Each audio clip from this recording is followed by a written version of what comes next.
ராமேஸ்வரம் விசைப்படகு மீனவர்கள் காலவரையற்ற வேலைநிறுத்த போராட்டத்தை தொடங்கியிருக்கிறார்கள். இது குறித்த கூடுதல் தகவல்களை வழங்குகிறார் செய்தியாளர் ஆனந்தன். ராமேஸ்வரம் விசைப்படகு மீனவர்கள் இன்று முதல் காலவரம்பற்ற வேலைநிறுத்த போராட்டத்தில் ஈடுபட்டு வர்றாங்க. இந்த வேலைநிறுத்த போராட்டத்துக்கு காரணம் என்ன? இலங்கை கடற்படையால் சிறைபிடிக்கப்பட்ட 77 மீனவர்களை விடுதலை செய்யணும், அதே போல் 111 படகுகளையும் விடுதலை செய்யணும் அப்படிங்கிற கோரிக்கை வலியுறுத்தி தான் இந்த போராட்டத்தை தொடங்கியிருக்காங்க. இந்த போராட்டத்தால் 5000 மீன்பிடி தொழிலாளர்களும் சுமார் 60,000க்கும் மேற்பட்ட மீன்பிடி சார்பு தொழிலாளர்களும் பாதிக்கப்பட்டிருக்காங்க. அது மட்டும் இல்லாமல் மீன்பிடி வர்த்தக ஸ்தலங்களும் பூட்டி கிடக்கு.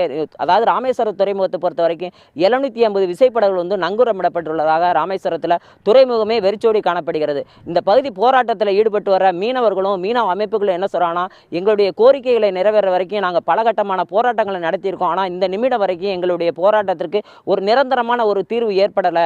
அதனால இன்னைக்கு எடுத்திருக்க போராட்டத்தை எங்களுடைய கோரிக்கை நிறைவேற வரைக்கும் நாங்கள் போராட்டத்தை எடுத்து செல்வோம். அது மட்டும் இல்லாமல் தமிழகம் தழுவிய ஒரு போராட்டத்தை நாங்கள் அறிவிச்சிருக்கோம். அதாவது 26ஆம் தேதி ராமேஸ்வரம் பேருந்து நிலையம் அந்த ஆர்ப்பாட்டத்தை நடத்துறதும், அதே போல 28ஆம் தேதி சாகும் வரை போராட்டத்தை நடத்துறதாகவும் சொல்லியிருக்காங்க. அது மட்டும் இல்லாமல் எங்களுடைய கோரிக்கை நிறைவேற வரைக்கும் இந்த போராட்டத்தை நாங்கள் கைவிட போறதே இல்லை அப்படின்னு சொல்லி திட்டவட்டமாகவும் அறிவிச்சிருக்காங்க. புதிய தலைமுறை செய்திகளுக்காக ராமேஸ்வரம் துறைமுகத்திலிருந்து ஒளிப்பதிவாளர் வினோத்குமாருடன் ஆனந்தன்.